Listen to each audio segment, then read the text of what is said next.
Hey, I'm Sasha, and today we're talking about what is an ancestral healing session. I've been doing ancestor work for about 5 years. I've worked with over a dozen practitioners, and I'm in practitioner training myself with ancestralmedicine.org. So I have experience on the client side and on the practitioner side, and yeah, I'm excited to demystify what is an ancestral healing session for you today. We're going to talk about 5 main things today. The first question is, why book a session, or when is it good to engage an ancestral healing practitioner? Number 2, some logistics of getting to a session, like choosing a practitioner, how much it costs, etc. Number 3, what is the flow of a session? How does it start? How does it end? Number 4, what can you actually expect to have happen during the session? And then number 5, who does the healing? Spoiler alert, it is not the practitioner. Okay, let's get started. Hey everyone, I'm just sitting here editing, and I wanted to add a quick disclaimer that I do not speak for ancestralmedicine.org, and I also don't speak for any other practitioner in the network. With that in mind, let's continue with the video. The first question is, why book a session, or when is it good to engage an ancestral healing practitioner? Let's start off this question with another question, which is, do you need to book an ancestral healing session with a practitioner to do ancestor work? And the answer to that is no, you do not. You can access your ancestors directly without anyone else. Is working with a practitioner very helpful? Yes. Yes, it is. The holding of sacred space is really, truly a gift. And to communicate with your ancestors, you need to have a lot of your mind actually shut off so that you can be really present for them. And that happens really easily during an ancestral lineage healing session. When someone's holding space for you, they're taking notes for you, they're guiding you through the process, so you don't need to worry about what's happening when, or you don't need to worry about ritual safety or taking notes, because somebody's doing all of that for you. Another reason why it could be good to book a session with an ancestral lineage healing practitioner is if you have some kind of like acute pain around this lineage. Like if somebody has recently passed on this lineage that you were really close to, or if somebody, for example, is dying, or maybe there's some kind of history of trauma with these ones, all of that complexity is actually good to navigate with an ancestral lineage healing practitioner, because they are trained and skilled to be able to resource these complexities. Number 2, some logistics. Choosing a practitioner, how much does it cost? I've worked with over a dozen practitioners, and everyone really does have their own style and their own gifts. And so I would recommend, this is what I did. I would recommend going to ancestralmedicine.org and going through all of the practitioners, like reading their bios, checking out their websites, looking at their social, and seeing who resonates with you. You might have a shared hobby, ritual art, like Reiki or dance, for example, and you're like, wow, I really vibe with this person. I think I want to do a session with them. You could also have a shared ancestry with a person. If you're Filipino and you're like, oh, I'm Filipino and I would love to work with like a Filipino ancestored practitioner, you can totally do that. And that's actually really smart, because sometimes a practitioner will have more of the history, culture, language of like a certain place, because they've worked with their own practitioners that might be able to help and resource you in your own ancestor work. Ultimately, my recommendation is do your research and go where the energy is. Whoever resonates with you, book a session with them. So the cost will depend on the practitioner themselves. I would say I think sessions typically range from $90 to $150, depending on whether it's an assessment, which is like the first step that typically takes a little bit longer, or if it's just like a general ancestral healing session. Almost all practitioners also do offer low-income sessions, which are about half that cost. So if the cost feels prohibitive, just know that ancestralmedicine.org is committed to making sure that ancestor work is accessible to all people.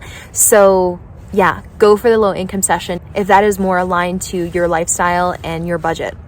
Okay, next question is, what is the flow of a session?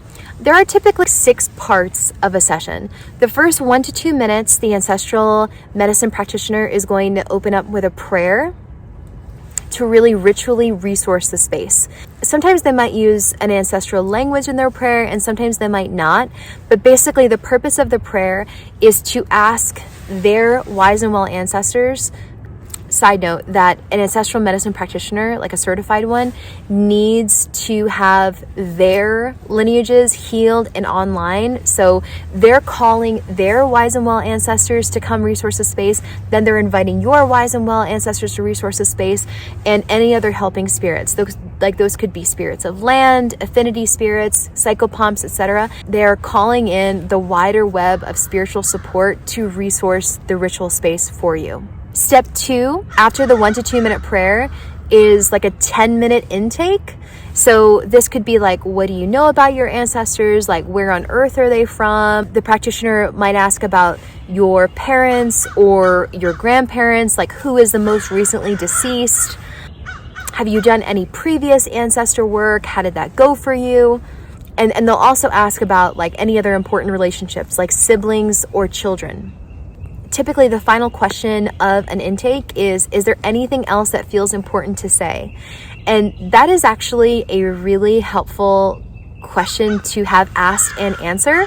If, for example, your mother is dying, it is really helpful for the practitioner to know that, so that we can ask the ancestors directly to resource her as she's dying and ensure a smooth transition into the afterlife and ancestralization. Other things that could be helpful to mention in an intake, if you're up for briefly mentioning them, are felt experiences of trauma.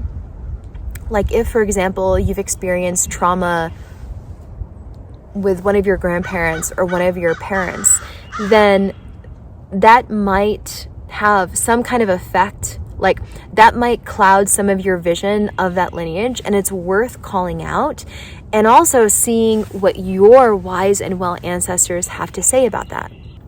The next step is leading you into a drop-in. So to communicate with your ancestors, it's really helpful to have your thinking brain turned off, right? So it requires a shift in awareness, and there is a 4-step process that the practitioner will lead you to get to that point. Then once you are dropped in, you are deep in ritual space. So this is where so much of the healing happens. The steps of the healing are very beautifully articulated in Dr. Daniel Forr's book, Ancestral Medicine. You can also take the course with ancestralmedicine.org, which I so highly recommend. That's actually how I started my ancestor work 5 years ago and changed my life. Obviously, I'm here in practitioner training today, so yep, highly recommend. But like that next step, it really depends on where you are with your ancestor work. Like it could be attuning to your ancestral guide. It could be the healing among the older dead. It could be healing among recent dead. It can be like upgrading your DNA, blessing of the bones. I mean, there's a lot of good stuff. There's a lot of good stuff and a lot of healing. That's kind of like the middle of the session typically. Then there's usually some kind of invitation for deepening that your ancestral guide and your wise and well ancestors will give you. That could be like an invitation to make an offering, or to learn more about your family, or like to reach out to your family, or something like that. Some kind of homework or like invitation to deepen. And then finally, there is coming back to the present moment. Just like the practitioner guided you to dropping in, they will also guide you out of a dropped in space. And then after you're guided out, typically you just talk for a few minutes, like, how are you? How was that? Anything that you want to note, and then what's really nice is that the practitioner will follow up with you and will give you all of the notes from the session, so you don't need to worry about remembering what happened. Although I do find it is helpful to just record your memory and reflection of it, because sometimes your felt experience is also different than what a practitioner is experiencing of you, especially if you aren't verbalizing a lot of your session as it's happening. Okay, number 4, what kind of healing can you expect to happen during a session? This is a really good question, a very common question, and a hard question to answer because really it depends on your ancestors. I will say that it is a common experience to feel like you are coming home, that you're like connecting to your source, and also that it might feel like a little intense. One of the first steps in the ancestral healing process is attuning to your ancestral guide who's going to bring about the healing of that lineage, and then receiving a blessing from them. And sometimes that blessing is like so profound and so powerful that it's like, whoa, just like not used to that level of intensity, which is totally fine and totally normal. Or, hey, you might be like, yes, give me all the blessings. I'm ready for it. Like, I wanted it. I want those blessings now. That's awesome too. But something that we do commonly say in the ancestral medicine practitioner community is like 1 step forward, 2 steps of integration. The other thing that I want to say that feels important to mention is like sometimes healing can happen really fast on a lineage, and sometimes healing will take quite a while. And you really won't know how long it will take for like a lineage to be healed and online until you're actually doing the work. Okay, last question. Who does the healing? And I love this question because it's not totally intuitive, but it is your ancestral guides and your wise and well ancestors who are bringing the healing forward for you and your lineage. It is not the practitioner. And another thing that's important to note is like if you have some background in like healing arts, like if you are an empathic person who like feels a lot, and or like a Reiki practitioner, an herbalist, a therapist, and like you're used to like bringing about the healing, then just pause and consider if there is any trauma or pain on your lineage. You don't need to feel that and carry that in your physical body for your ancestors to heal. It is 100% possible. I've done it with like 3 of my primary lineages. It is very possible and maybe even more beneficial for you if you sit back and like let your ancestral guides work directly with your ancestors. You know that there's trauma there. Like you know that there's like a huge amount of like unmetabolized grief or some kind of abuse or something like, right? It is possible for you to sit back, pray, hold the space, make the offerings that they ask you to make, and to let them work directly with those ones who need healing. Sometimes you might feel it more in your physical body, or sometimes there might be an important thing for you to witness.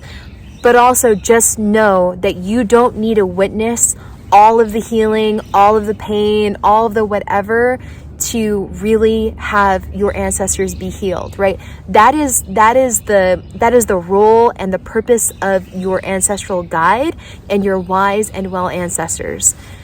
Also, just to note that your ancestral guide and your wise and well ancestors are way more resourced to do this and to hold space for that grief, that trauma, that whatever, and to bring about the healing than you are.